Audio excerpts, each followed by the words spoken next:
이 말씀에 보면 은삼십이라는 이 단어가 굉장히 많이 나와요. 은삼십.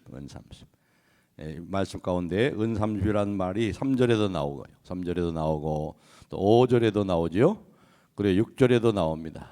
그리고 7절에는 은삼십이라고 그러지 않고 그것으로 이것으로라는 말이 나오죠. 이것으로 하면 결국 은삼십을 말하죠.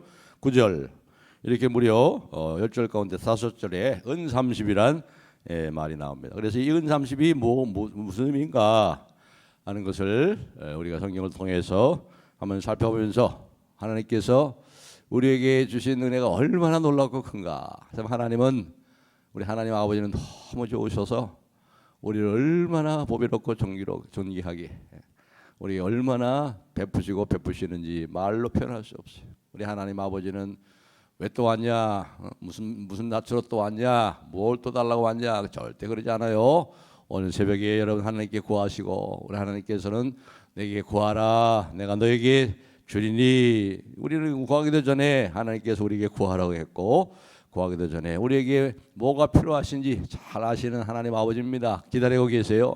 기다리고 계시는 주님 앞에 여러분이 나왔으니 하나님 앞에 우리 여러분이 구할 것을 구하시고 특별히 성령을 구하시고 구하는 자에게 성령을 주시지 않겠느냐. 가장 좋은 거예요. 성령은. 이러한 귀한 시간 되기 바랍니다.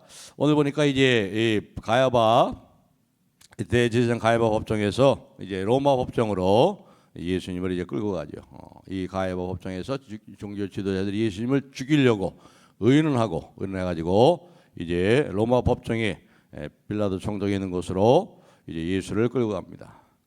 그래가지고 거기서 이제 결국은 예수님이 이제 사형 판결을 받아가지고 끌려가게 되죠. 그런데 그때 이 장면이 뭐가 나오냐면 이 가룟 유다 예수님을 배반하고 은30에 팔아먹은 이 가룟 유다가 여기 나옵니다. 이 은30을 받고 가룟 유다가 마음에 심경에 큰 변화를 일으킨 거예요. 그래서 요즘 말로 커밍아웃을 한 겁니다. 커밍아웃. 가서 다 이제 양심 고백을 한 거예요. 양심 고백. 자기가 스승을 판 그러한 이 잘못, 그 죄에 대한 이 너무나 괴로운 심정으로 커밍아웃해서 양심 고백을 해서 이 3절에 그랬죠. 그때 예수를 판 유다가 그의 정죄됨을 보고 스스로 뉘우쳐 양심 고백을 한 거예요. 커밍아웃 해가지고 그 은30을 대제사장들과 장로들에게 도로 갖다 주며 이르되 내가 무죄한 피를 팔고 죄를 범하였도다. 얼마나 이렇게 괴롭겠어요. 얼마나 이 인간의 양심을 가진 그래도 이 가룟 유다 3년 동안이나 물론 불순한 동기였지만 의도였지만 로마부터 쳐부수고 해방시킬 때 이란 마음을 가지고 사실상 그걸 보면 국가적으로 보면은 별로 잘못된 의도도 아니잖아요. 그런데 결국은 이제 그 예수님을 팔고 예수님을 처형하는 일에 앞장서게 된 자신을 발견하고 이제 스스로 뉘우쳤다 해가지고 물러가서 스스로 뉘우쳐서 이 은30을 그 대제사장 가야바에 돌려주는 겁니다. 여기서 보면 스스로 뉘우쳤다. 기독교는 스스로 뉘우치고 스스로 뉘우치는 게 아니에요. 다시 말해서 많은 사람들이 반성합니다. 반성. 내가 잘못했구나. 내가 좀 더 나은 사람이 되어야지. 이렇게 반성하는데 기독교는 반성하는 종교가 아니라고 그랬죠. 기독교는 반성하는 종교가 아니에요. 반성했지 뉘우쳤지 회개를 하지 않는 거예요. 회개는 뭐예요? 하나님께로 돌아와야 되는 거예요. 하나님께로 돌아오는 거예요. 아무리 뭐 슬퍼하고 그렇게 해도 그런데 그 슬퍼하고 애통하는 것도 사실상 스스로 하지 않아요. 우리가 하나님이 은혜를 주셔야 돼요. 성령께서 우리 안에 말할 수 없는 탄식으로 우리 위하여 탄식하는 성령께서 우리의 마음을 만져주실 때 그때 진정한 탄식과 애통과 거룩한 슬픔과 진정한 회개가 나오는 거죠. 회개. 그래서 하나님께 돌아오게 되는 거. 하나님께 돌아오는 거. 하나님께 돌아와야 되는 거. 근데 이 가룟 유다는 스스로 뉘우친 그 자리에 있어요. 성령이 없어요.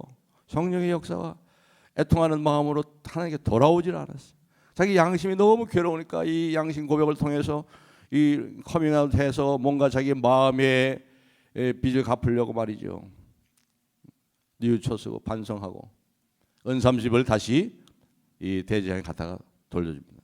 근데 그 은30을 바꿔서 뭐라고 얘기합니까? 4절 4절 하반절에 보니까 그들이 이르되 그것이 우리에게 무슨 상관이냐? 네가 당하라. 그것이 무슨 우리하고 무슨 상관이 있냐? 네가 했으니까 네가 당하라. 그래가지고 이제 어떻게 했습니까? 거기서도 겁을 당하고 거저당하고 스스로 나가서 목을 메어서 죽죠.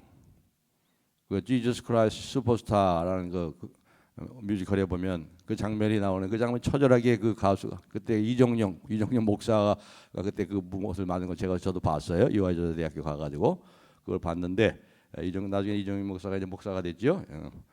그렇게 참 처절하게 부르짖으면서 결국 자기 스스로 목을 매다 죽는 그런 장면이 지금 그때 선하게 봅니다.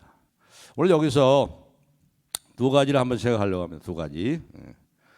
여기 보면은 이제 이 대장들이 이 말씀을 이 은30을 가지고 어떻게 했냐면 5절에 보면은요 이렇게 합니다. 5절에 유다가 은을 성소에 던져놓고 몰라가 스스로 목매어 죽은지라. 6절에 보시면 대제사장들이 그 은을 거두며 이르되 이것은 핏값이라 성전고에 넣어 둠이 옳지 않다 하고 의논한 후에 이것으로 토기장에 밭을 사서 나그네 묘지로 삼았으니 곧 핏밭이라. 자, 여기서 우리가 두 가지를 오늘 이제 생각하려고 그래요. 첫째는 여기 9절에 보니까 이런 말씀이 나오죠. 9절에 이렇게 말씀이 나오고 있어요. 이에 선지자 예레미야를 통하여 하신 말씀이 이루어졌나니 일렀을 때 그들이 그 가경 매겨진 자 곧 이스라엘 자손 중에서 가경 매긴 자의 가격 곧 은30을 가지고 토교장이 팥값으로 주었으니 이는 주께서 내게 명하신 바와 같으니라 하였더라. 이런 말씀이 나옵니다. 그런데 여기 보면은 이 예레미야 얘기했단 말 그랬죠. 예레미야를 통하여 하신 말씀. 그래서 관주 성경에 아무리 예레미야를 찾아봐도 말이죠. 이런 말씀이 안 나와요. 은30에 팔았다는 말씀이 절대 안 나옵니다. 예레미야 전체에 얼마나 예레미야가 굉장히 이 분량이 많습니까? 근데 거기에 이 말씀이 전혀 안 나오는 거예요. 은30이라는 말씀도 안 나오고. 그런데 어떻게 예레미야를 통해서 하신 말씀이 이루어졌다 하는 것입니다. 이게 첫 번째 우리가 간단히 생각하는 것이고, 두 번째는 오늘의 가장 중요한 은30.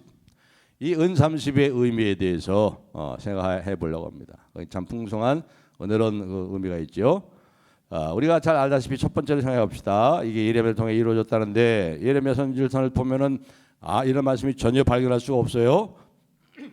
우리가 잘 알다시피 예레미야와 함께 이사야 두 사람 대선지자죠. 참 탁월한 선지자입니다. 이사야는 교회가 가장 사랑하는 책이죠. 66장까지 큰 책이에요. 예레미야도 그렇습니다. 예레미야와 이사야가 예수님의 죽으심에 대해서 가장 정확하게 벌써 600년 전이거든요. 예수님 탄생 600년 전에 이사야와 예레미야가 예수님의 탄생과 죽으심에 대해서 아주 생생하게 그렇게 예언했던 선지자 중에 한 사람이 바로 예레미야고 그다음에 이사야입니다. 그러니까 그런데도 이들은 어떻게 했어요?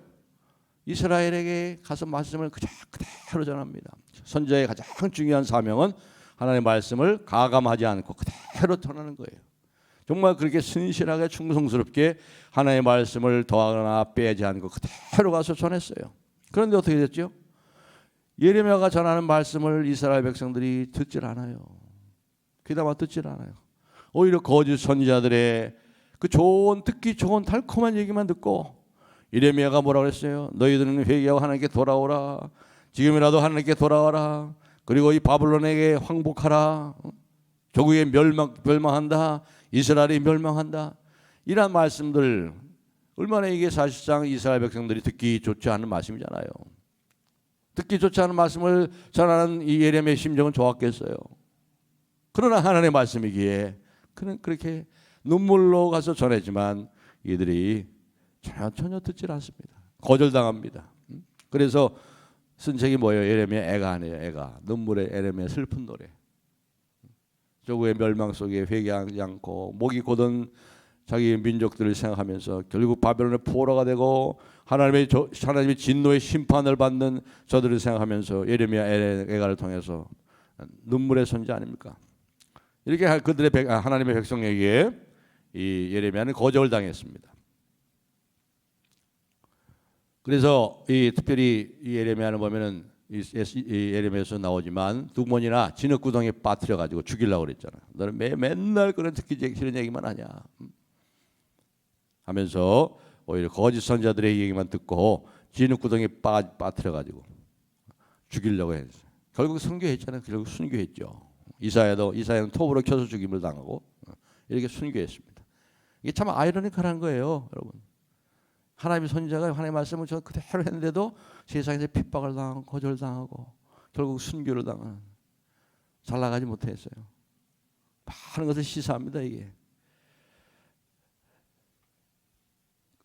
이런 예레미야가 오늘 이 은30에 대해서 전혀 얘기하지 않습니다. 그런데 전체적으로 보면 뭐냐면, 전체적으로 보면은 예레미야 선지자가 이렇게 거절을 당하지만 예수님이 누구신가를 가장 정확하게 분명하게 증거했던 선지자 중에 하나입니다.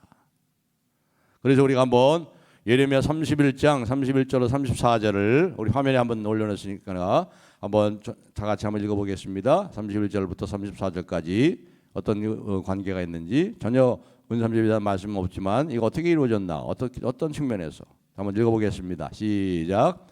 여호와의 말씀이니라. 보라, 날이 이르니 내가 이스라엘 집과 유다 집에 새 언약을 맺으리라.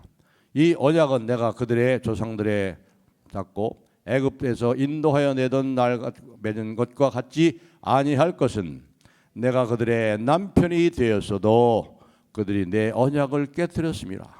여호와의 말씀이니라.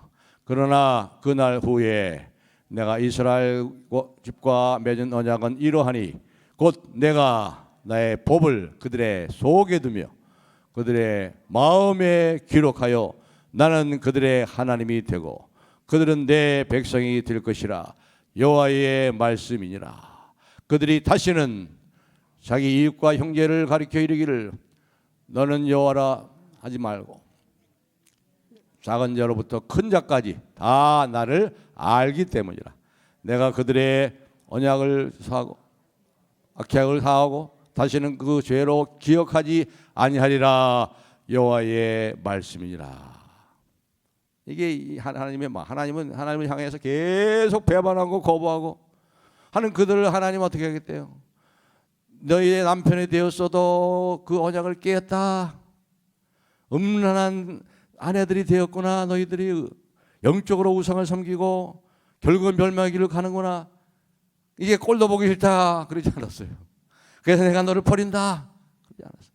새 언약을 주고 다시 너희에게, 이제는 글씨에 십계명의 돌에 새기가 아니라 이제 내 언약이면 나는 너희의 하나님이 되고 너희는 내 백성이 되리라.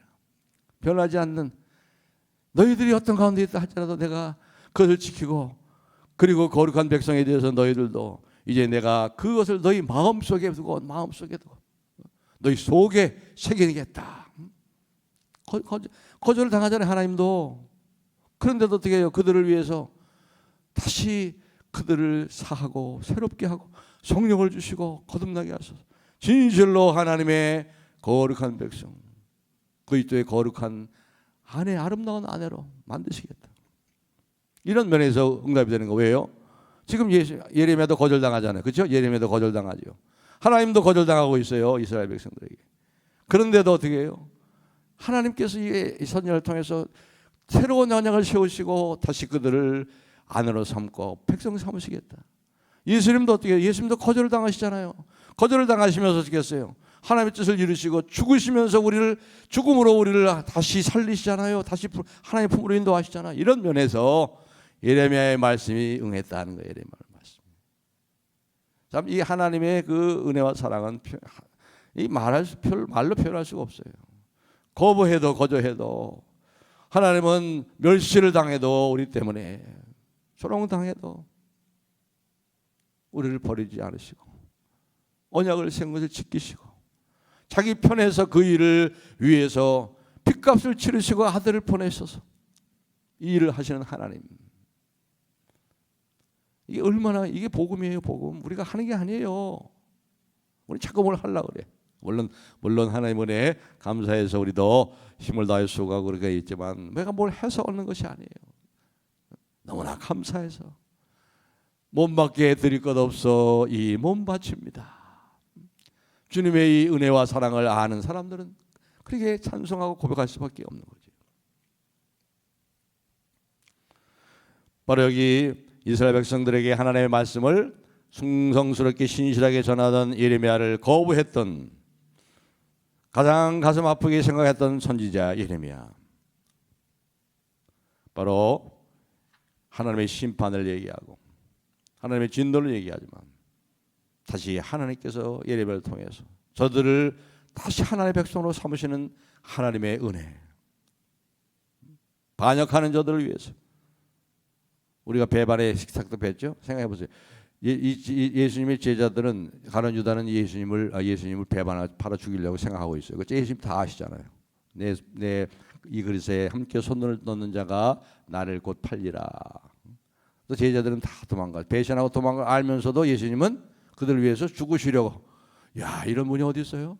지금 그 현장에서 자기를 배반하고 죽이려고 또 다 도망가는 그들을 위해서 예수님은 현장에서 그들을 위해서 죽으시려고 그들의 발을 씻으세요. 이런 분이 세상에 어디 있어요? 이런 분이. 우리가 그런 사랑을 받고 있단 말이죠. 그러니까 우리도 이제부터 참 주님을 그렇게 사랑하시고 참 주님께 충성을 했으면 좋겠어요. 목숨을 다해서 주님 사랑하고 마음을 다해서 주님을 사랑하고 내 이웃을 내 몸같이 사랑하는 예수신경, 사도신경이 아니고 예수신경을 따라 사는 저와 여러분이 되기를 주님의 이름으로 축복합니다. 그리고 두 번째는 여기 이제 은30입니다. 은30. 네, 은30인가? 은30은 요즘 돈으로 환산하면 한 300만 원 정도 돼요. 300만 원. 근데 그 당시에 노예의 몸값이 300만 원입니다. 은30이에요. 은30. 뭐의 몸값이요? 노예. 일반 자유인의 몸값이 아니고 노예의 몸값이 은30입니다. 은30. 한 300만 원 됩니다. 예레미야서에서 보면 이 토기장이 은30이라는 말씀이 안 나옵니다. 그런데 다른 구약 성경에 나오는 것이 하나 딱 한 군데 있어요. 어디냐면 스가랴입니다. 스가랴 11장 13절. 제가 읽겠습니다. 한번 잘 들어보세요. 스가랴 11장 13절. 여호와께서 내게 이르시되 그들이 나를 헤아린 바 그 삭슬 토기장에 던지라 하시기로 내가 곧 그 은 30개를 여호와의 전에서 토기장에 던지고. 조금 다르지만 깊이 들어가면 같은 말입니다. 스가랴 11장 13절. 여기 가룟 유다가 예수님을 팔고 은 30개를 받았어요. 음식. 그걸 받고 양심의 가책을 누려가지고 괴로워가지고 양심 고백을 하고 과명을 하고 사고 결국 그것을 견디지 못해가지고 스스로 뉘우치고 반성해서 하나님께 돌아오면 살 길이 있는데 스스로 목을 매다 죽었어요. 근데 바로 그 얘기가 이 얘기입니다. 스가랴 11장 13절에 정확하게 가히 맞은 말씀이에요. 아까 말씀드렸지만 은 30 단어가 오늘 우리가 읽은 이 마태복음 27장 1절에 10절에 5번이나 나오고 제일 많이 나온다고 그랬죠. 자, 여기 보면은 가룟 유다가 예수님을 배반한 이 사건 가운데 가장 문제덩어리가 뭡니까? 지금 문제덩어리가 뭐로 등장하고 있어요? 은 30으로 등장하고 있어요. 은 30. 잘 보세요. 그렇죠? 은 30이 뭐예요? 쉽게 한 글자로 돈이야. 돈. 이 돈이 문제예요. 돈이 문제.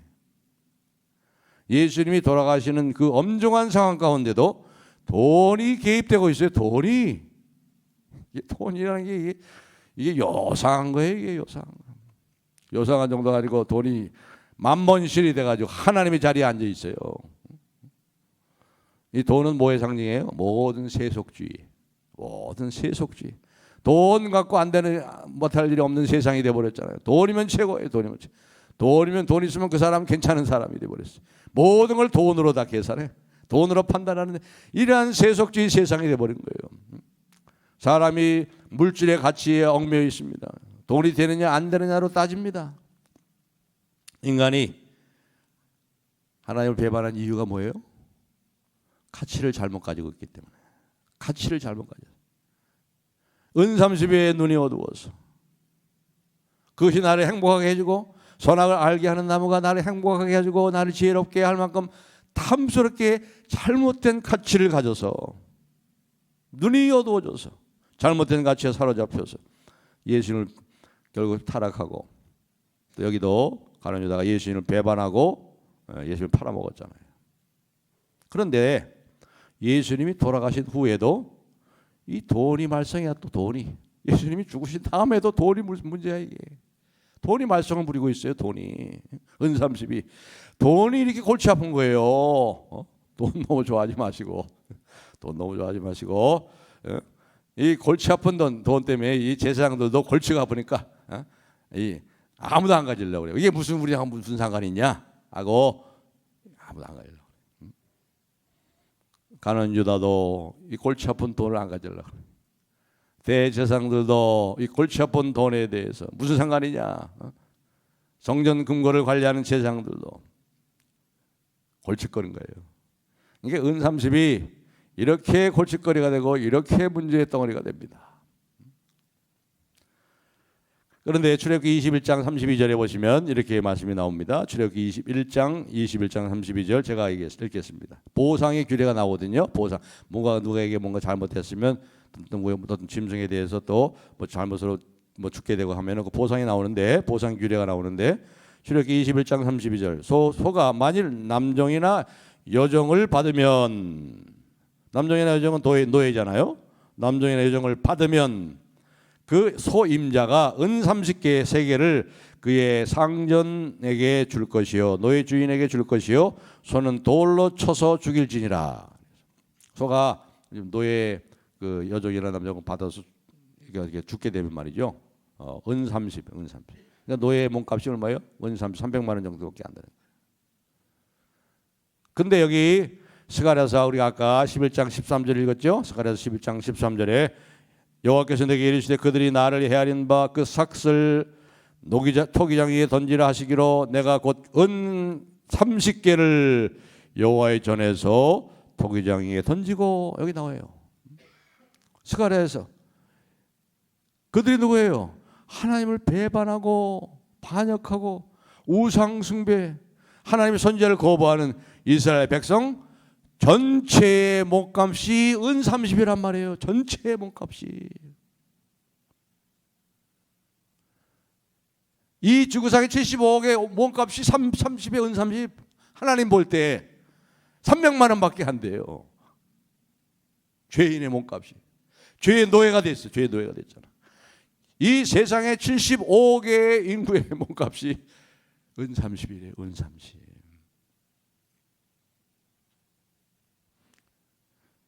여기에 놀라운 복합적인 의미가 있는 거죠. 죄에 빠져 있는 반역하고 하나님을 떠난 자기가 하나님이 사는 이 지구상에 있는 모든 인류 이스라엘 하나님을 배역한 이스라엘 전체의 몸값이 은30밖에 안 나는 거예요. 죄는 하나님이 보실 때 그 정도밖에 안 나는 거예요. 그 당시에 노예는 인간이 아니지 않습니까? 인간이 아니에요. 인간 취급을 못 당했어요. 물건이에요. 물건.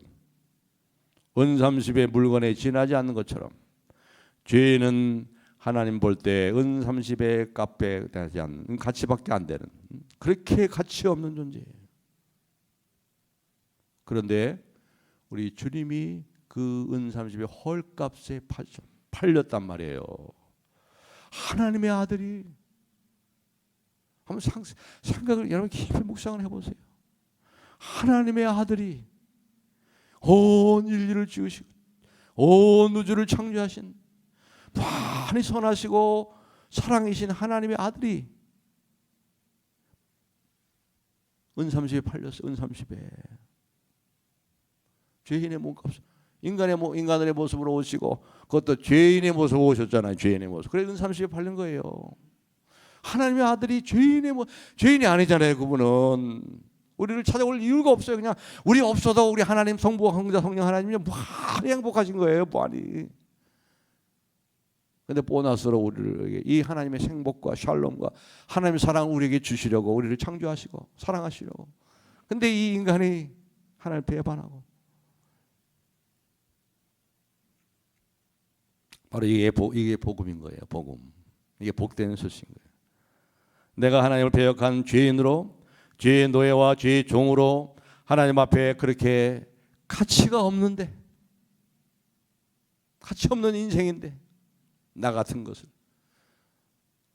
찾아오셨다는 거예요. 여러분 얼마나 감사합니까? 저희 돌아가신 부친이 늘 생각하면, 이게 생각하면 자다가도 깜짝 깨는데요. 저 아버지 자다가 깜짝 깨고 길을 가다가 놀란대. 야, 어떻게 나 같은 것을 찾아오셨지? 어떻게 나에게 이런 은혜가 사랑을 알게 하시고 나 하나님이 자녀 삼아주셨나? 이 은혜를 갚을 길이 없네. 갚을 길이 없어. 그런 가치 없는 나를 사랑하시고 구하시려고 헐값에 자기 자신을 내놓으신 하나님의 아들 예수. 죄인에게는 뭐예요? 죽음과 형벌밖에 없어요. 죄의 값은 사망이에요. 율법의 저주 속으로 들어갈 수밖에, 죽음의 권세 속으로 들어갈 수밖에 없어. 영원한 죽음의 권세 아래 살 수밖에 없는 인생들. 그게 사는 게 아니죠. 지옥을 사는, 지옥을 사는. 그렇습니다. 사랑하는 성도 여러분, 시편 8편 5절에 보면은요, 이렇게 다윗이 벌써 이렇게 얘기합니다. 다윗이 시편 8편에 인자를 하나님보다 조금 못하게 하시며 영화와 존귀로 관을 씌우셨나이다. 이런 인생을, 이 은 30도 안 되는 이 노예, 죄로 영원히 팔리고 죄 팔리고 죽음의 권세에 팔린 인생을 어떻게 했어요? 하나님보다 조금 못하게 하셨대.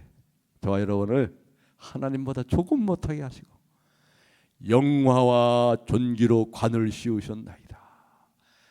하나님의 사랑하는 존귀한 자, 하나님과 대화를 하고 하나님의 사랑의 품에 안겨서 마음껏 그 사랑과 은혜를 누리고 전하고 이러한 자로 우리를 만들어줬으니 이게 얼마나 큰 은혜와 축복이고, 이 세상에 사는 동안도 우리를 고아처럼 버려두지 않으시잖아요. 아버지가 되셔서 성령을 보내시고 거듭나게 하시고 우리의 몸을 성령 삼고 계셔서 우리를 만지시고 치유하시고 우리 피를 채우시고 인도하시고 지쳐 넘어질 때 일으켜 세우시고 다 할 수 있도록. 이야, 우리가 받은 은혜가 이렇게 놀라워요. 이게 복음인 거예요. 사랑하는 성도 여러분, 오늘 이 말씀을 은30을 깊이 묵상하시면서 하나님의 아들이 은30에 팔렸어요. 헌값에 팔렸어요. 저와 여러분을 보배롭고 존귀한 자녀 삼아주시려고, 영화와 존귀로 관 씌워주시려고 이 은혜를 생각하면서 정말 늘 감사하며 찬송하며 살아가는 복된 성도들 다 되시기를 주님의 이름으로 축복합니다. 우리 시간에 한